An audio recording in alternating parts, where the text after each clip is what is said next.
Olá, pessoal, tudo bem? Mais um que cai na prova discursiva começando e hoje nós vamos falar um pouquinho sobre o concurso do Tribunal de Justiça do Pará. Concurso aberto, banca super definida, Sebrasp, a banca do coração da professora. Se você acompanha aqui o que cai na prova discursiva, já sabe que eu tenho um carinho imenso por essa banca, Sebrasp, CESP, mesma banca, carinho enorme. Por quê? Porque costumam elaborar provas muito bem feitas, com critérios de avaliação sempre bem definidos, e isso é muito bom para você que está se preparando para um concurso, para a gente que está aqui orientando você a escrever da melhor forma possível. Então, o que cai na prova discursiva de hoje tem como foco o concurso do TJ Pará.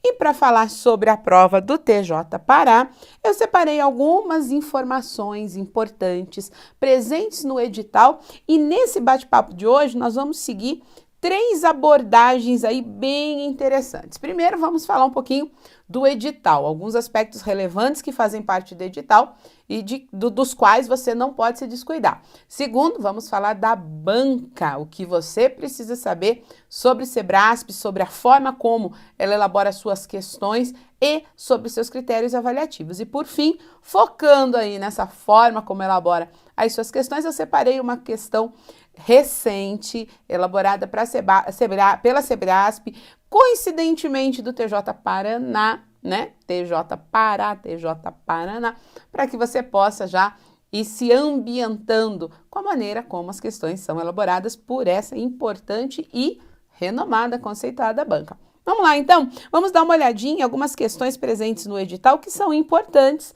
para orientar você em relação a esse momento de preparação para o concurso que se aproxima. Então, a banca é Sebrasp, essa banca é uma banca muito bacana, gosto muito dela, banca séria, costuma elaborar boas provas, como eu mencionei anteriormente, critérios de avaliação bem definidos e esclarecidos via edital. Por isso, gente, a leitura do edital é algo extremamente importante para você que está se preparando para um concurso, a leitura do edital como um todo, certo? Ah, eu vou ler. O que o povo fala? O povo é fogo, o povo faz assim. Ah, não, eu vou ler só a parte que me importa ali.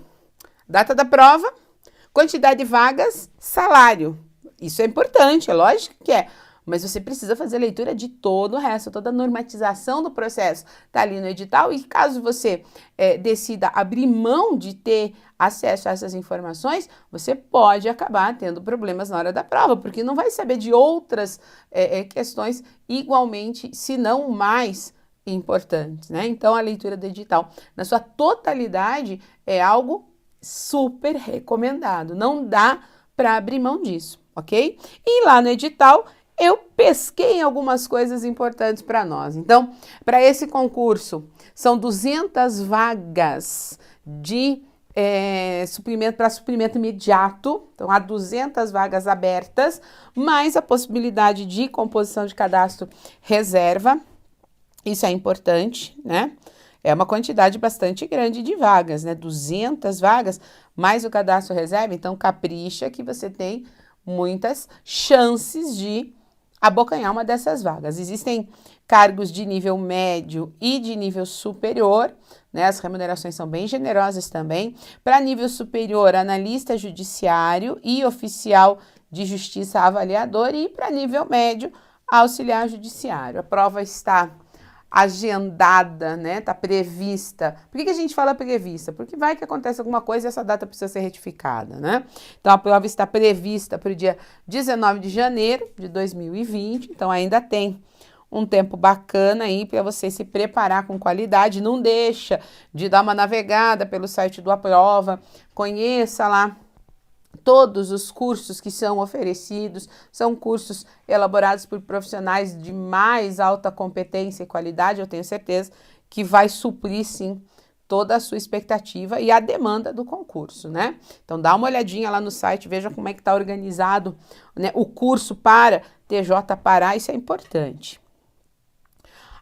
Na composição de provas, uma etapa de prova objetiva e de prova discursiva. O que nos interessa aqui é falar da prova discursiva, né? Essa prova discursiva faz parte, será aplicada somente aos cargos de nível superior. Então, nível médio são apenas as questões objetivas, nível superior, tanto para analista judiciário quanto para oficial de justiça avaliador, tem a questão discursiva. O que você vai ter que elaborar? Um texto dissertativo, e aqui é importante relembrar que o texto dissertativo é aquele texto em que você fala sobre algo, ok?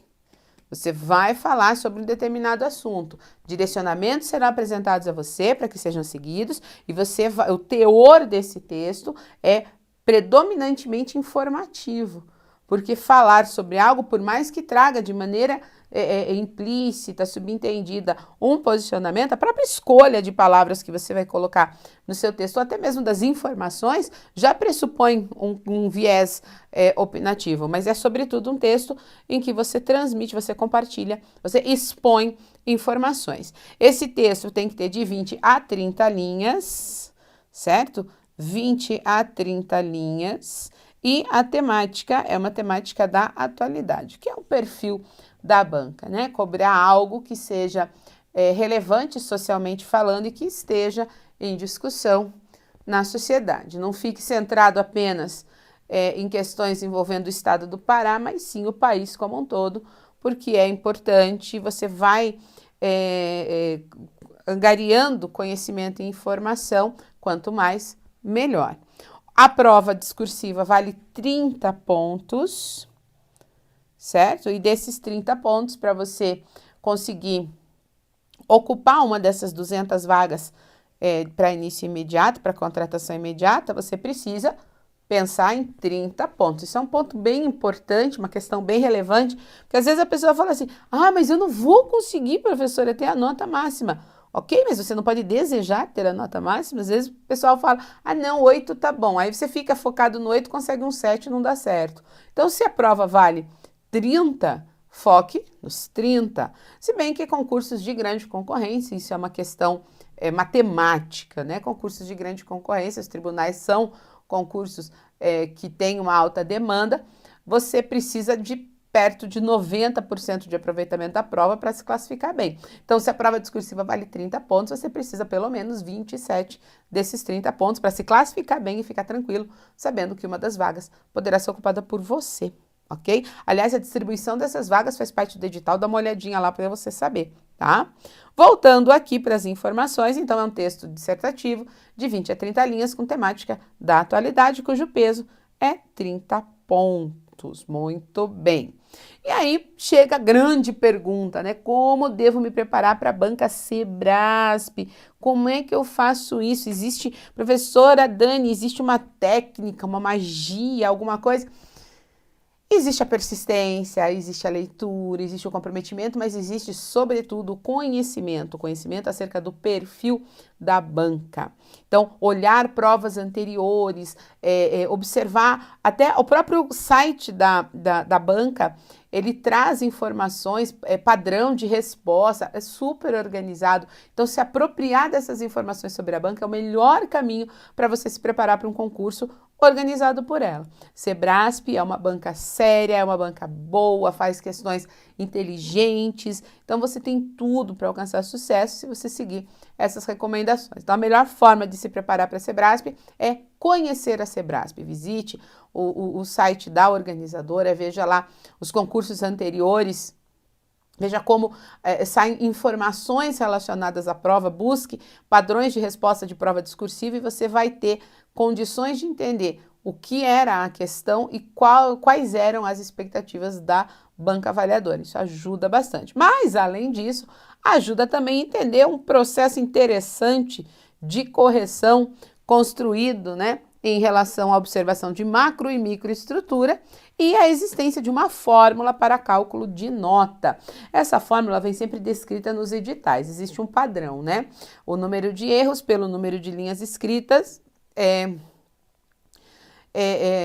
vezes 2 menos, subtrai isso, né, da nota de conteúdo, você tem o seu resultado. As notas de Sebrasp são notas com vírgula e que tem números muito quebrados. Uma pessoa pode tirar 28,17, 26,91. Ela pode, por quê? Porque há uma fórmula para cálculo de nota que vai considerar quantas linhas efetivamente você escreveu, quantos erros você cometeu. Então, o espelho de avaliação da Sebrasp ele é muito legal.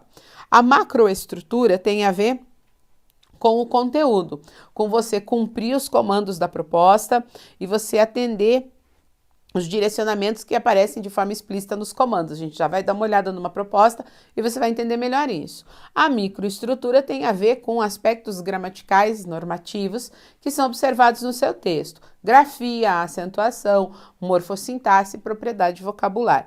Esses 4 itens, eles são averiguados no seu texto, são contabilizados e esse é o número de erros, né? Microestruturais, esse é o número de erros que vai compor a fórmula junto ao número de linhas efetivamente escritas pelo candidato para poder saber quanto você tem a perder em relação às falhas presentes no texto. Então, o processo de avaliação ele é muito bom.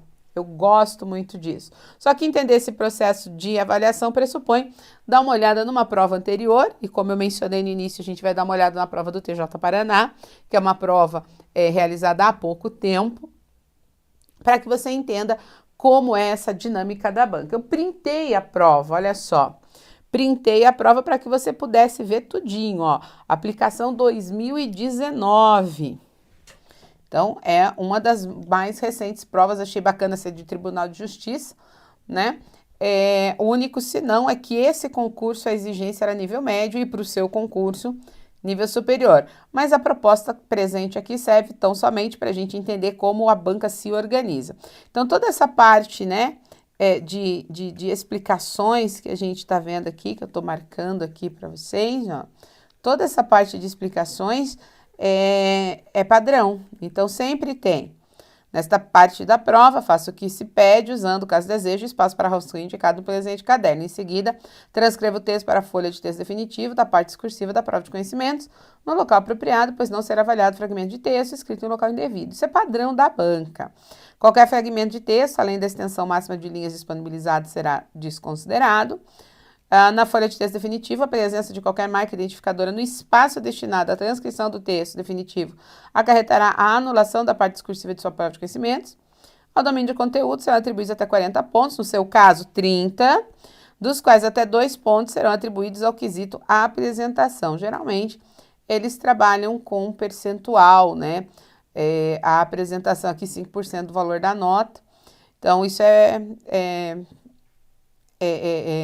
alternado, né, de edital para edital, mas eles sempre avaliam isso. O que entra nesse quesito apresentação? Se a sua letra é legível, a gente vai falar sobre isso, costumo falar sobre isso nas aulas.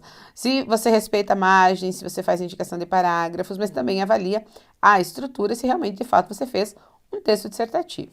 Para essa questão, havia dois textos motivadores, né? O primeiro é o artigo 215 da Constituição Federal.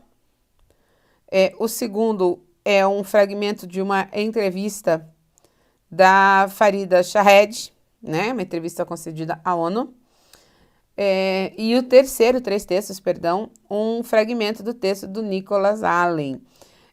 Todos esses textos estavam falando de um mesmo assunto, então havia uma convergência de temática, mas a banca, observe ali o comando, considere que os fragmentos de texto apresentados anteriormente têm caráter unicamente motivador, redige um texto dissertativo abordando. Então, ele não me dá a temática, ele não me fala do que se trata, eu é que tenho que depender isso pela qualidade da minha leitura. Então, olha como a leitura é um aspecto importante nesse tipo de prova. E aí, a questão vai me trazer direcionamentos, que é o aspecto macroestrutural. Então, quando vai ser feita a correção, esses 3 elementos são levados em consideração. Então, o que tinha que fazer no texto dissertativo? Primeiro, tinha que abordar a importância da cultura para a formação integral do ser humano, e isso valia 14 dos 40 pontos nesse caso. Na sequência, a relação entre cultura e cidadania, mais 12 pontos. E, por fim, o dever do Estado de garantir o acesso à cultura, bem como incentivar a difusão e preservação das manifestações culturais, que também valia 2 pontos. Num olhar mais amplo, o que eu estou vendo aqui? Tem uma contextualização necessária sobre a importância da cultura, essa relação totalmente amarrada entre cultura e cidadania. E, por fim, como resolver esse problema, né? Porque se ele está pedindo qual é o dever, para eu observar o dever do Estado de garantir acesso à cultura, eu já estou dizendo que cabe ao Estado o incentivo a novas manifestações culturais, mas também a expansão e preservação. Então, olha como o Estado acaba assumindo um papel de protagonismo em relação a isso. Essa era a proposta. Então, é esse tipo de proposta que você precisa se preparar para receber. Proposta inteligente, que trabalhe com questões relevantes, afinal de contas, quando você faz uma associação de cultura e cidadania, você está abordando um aspecto super importante da sociedade, que é justamente essa compreensão, essa percepção da importância da empatia, do autocontrole, do autocuidado, do contato com diferentes culturas, da preservação dessas diferentes culturas, e enquanto isso pode agregar e enriquecer o ser humano. Afinal de contas, associar cultura à cidadania é também mostrar que a partir desse aporte cultural o indivíduo vai ter plena condição de entender quais são os seus direitos e quais são os seus deveres na sociedade da qual ele faz parte. Estamos todos inseridos num contexto social e essa percepção é super relevante para que isso seja levado adiante, para que problemas relacionados à diversidade, a preconceito, à xenofobia, enfim, a N questões possam de fato ser resolvidas. Então, veja, a banca proporciona, a banca gostaria de uma reflexão em relação à própria essência da sociedade. E isso é muito legal. É esse tipo de prova, essa é a banca que você vai enfrentar aí no concurso do TJ Pará. E para saber fazer esse tipo de prova, tem que estudar. Então, retomo, né, reitero aquela recomendação de que visite lá o site da Prova Concursos. Nós trabalhamos com muito carinho, montamos aulas especialmente direcionadas para os concursos, isso tudo para oferecer para você sempre um material de muita qualidade. Continua ligado aqui no que cai na prova discursiva, porque surge concurso novo, surge demanda nova. A gente está sempre aqui comentando. Se você ainda não é inscrito no canal, aproveita para se inscrever. Não deixa de marcar o sininho para receber as notificações sempre que uma novidade surge. Aliás, o canal da Prova Concursos no YouTube tem muita coisa bacana. Dá uma olhada lá, eu tenho certeza de que você vai gostar. Um beijo grande para você, muito obrigada, você que acompanha aí o que cai na prova discursiva. Continue assim e a gente se vê no próximo programa. Beijo grande, até lá!